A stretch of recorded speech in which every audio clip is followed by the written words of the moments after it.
चौघे मित्र एका ट्रिपला निघाले होते. त्यांना वाटेतच पाऊस लागला. खूप वारं वादळ सुटलं होतं. अचानक गाडी बंद पडली. गाडी डचके देत होती. त्यातले 2 मित्र म्हणाले, आम्हाला इथे रिपेअर करायला. ते रिपेअर करायचा प्रयत्न करायला लागले. मग असे झाले, गाडी काही रिपेअर झाली नाही. ते तिथून थोडे हातभर लांब गेले आणि तिथे एक मोठं बंगला बघितला. तो सुन्न झालेला होता. सगळीकडे किर किर आवाज येत होते आणि हे दोघे जाऊन बघितलं. बंगला तर खालीच होता. नंतर खूप पाऊस वाढलेला होता.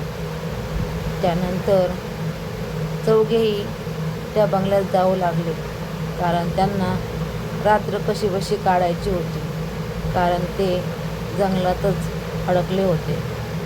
गाडीत थांबव बोललं तर झाड पडेल याची भीती वाटत होती, म्हणून ते बंगल्याकडे निघाले. तेवढ्यात बंगल्याच्या आत पाय टाकताच किर्र आवाज आला आणि ते चौघेही दचकले आणि तिथून एक भयानक आवाज आला. आवाज येताच चौघेही घाबरले. त्या बंगल्यात एक बाई राहत होती, पण ती विचित्रच दिसत होती.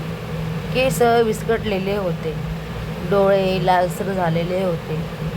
ती एक पाऊल टाकत पुढं चालली आणि अचानक त्यांच्या पुढे येऊन उभा राहिली. तेवढ्यात एका मित्राने सांगितलं, ही वेगळीच बाई आहे. तिचे पाय उलटे आहेत. तर दुसऱ्या मित्राने हळूच तिचे पाय पाहिले, तर ती उलट्या पायाने चालत होती. मग चौघेही घाबरले. आता त्या बंगल्यातून बाहेर येण्याची सुटका काही होत नाही असं त्यांना वाटलं. ते विचार करू लागले, आता या बंगल्यातून कसं बाहेर पडायचं. रात्र काढायची कशीबशी होती, पण कशी तेही काही कळत नव्हतं. बाहेर मुसळधार पाऊस होता. सुसाट्याचा वारा सुटलेला होता. विजा चमकत होत्या आणि आतमध्ये एक विस्कटलेली बाई होती.